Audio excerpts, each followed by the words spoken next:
गुना में स्वामी परमार्थ देव जी के सानिध्य में 2 दिवसीय योग कार्यशाला का आयोजन हुआ। पतंजलि योगपीठ हरिद्वार के मार्गदर्शन में स्थानीय मानस भवन में 2 दिवसीय योग कार्यशाला का भव्य आयोजन किया जा रहा है। भारत स्वाभिमान और पतंजलि योग समिति के तत्वाधान में आयोजित इस शिविर में मुख्य केंद्रीय प्रभारी स्वामी परमार्थ देव महाराज विशेष रूप से उपस्थित होकर शहरवासियों को योग और प्राणायाम के गुण सिखा रहे हैं। कार्यशाला का शुभारंभ 16 अप्रैल को हुआ, जो 17 अप्रैल तक जारी रहेगा। इस आयोजन में पतंजलि योग समिति, महिला पतंजलि योग समिति, युवा भारत और पतंजलि किसान सेवा समिति की सक्रिय भागीदारी है। स्वामी जी ने शिविर के दौरान स्वस्थ जीवन शैली, स्वदेशी अपनाने और योग के माध्यम से असाध्य रोगों के निवारण पर जोर दिया।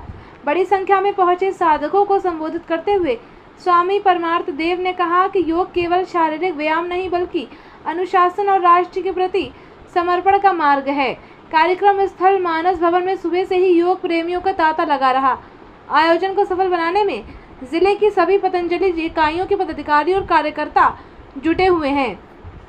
देखिए रिपोर्ट संवाददाता मोहित सोनी के साथ। इंटीग्रेटेड योग शिविर का आयोजन गुना की इस पवित्र धरा पर हो रहा है और इसके पहले भी कार्यक्रम होते रहे हैं, आगे भी बहुत कार्यक्रम होते रहेंगे। तो गुना के हर गांव तक, हर घर तक योग पहुंचाना और यहाँ हमारे अलग अलग जिले के भी कार्यकर्ता, हमारे प्रभारीगण आए हुए हैं। एक बड़े ध्येय के साथ ही इनका इंटीग्रेटेड योग शिविर का आयोजन किया गया है, जिससे छोटे बच्चों को type 1 diabetes, type 2 diabetes, SLE, MS, autoimmune disease, उनको उनके लीवर की समस्याएं, किडनी की समस्याएं। अब आजकल की समस्या सबसे बड़ी है कि 15 वर्ष से लेकर के 18, 20, 25 वर्ष के लोगों का हार्ट अटैक बहुत हो रहा है। वो बच्चे जिनको जो है उत्साह के साथ, उम्र के साथ रहने वाली बहुत ही अल्प आयु में उनकी वृद्धि हो रही है। क्यों?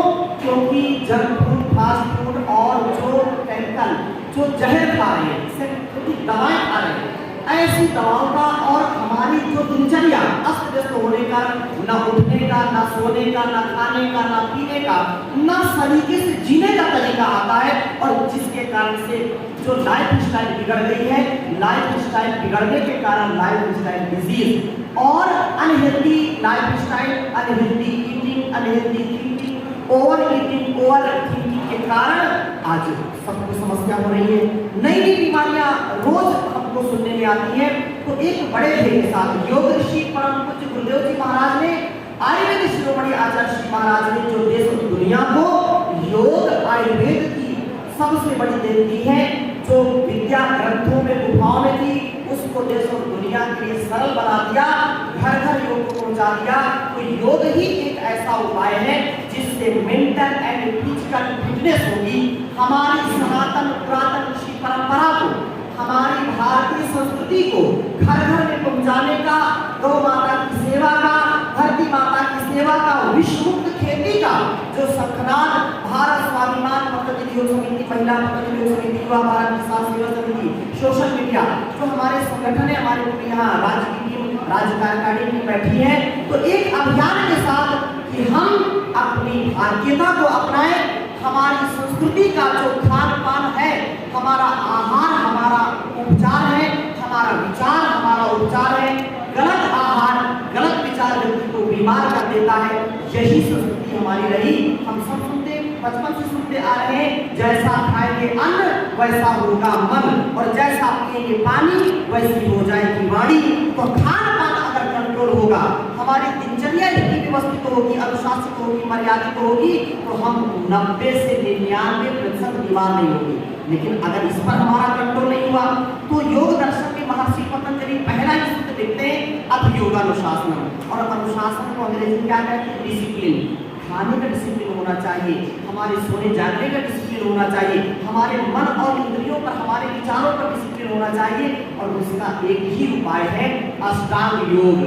आहार, विचार, व्यवहार पर, आँखी व्याधि, समाधि पर हमारा यहाँ पूरा संयम और नियम हो। इसके लिए यहाँ पर एक बहुत सुंदर आयोजन किया गया, इंटीग्रेटेड योगा प्रैक्टिस और इंटीग्रेटेड हेल्थ। एक बड़े विजन और मिशन के साथ यहाँ पर कार्य किया गया है। चाहता हूँ आप सबके माध्यम से कि 3 दिनों में बहुत हमारा जो हमको गुरु ने दिया है, हमने जो किया है परम पूज्य गुरुदेव महाराज की कृपा से, उसको पूरे गुना के वासियों का और अलग अलग जिले से लोग आए हुए उन सबका एक ही ध्येय है कि कोई भी व्यक्ति रोग से ना मरे, रोगी ना हो। आज जो संसार में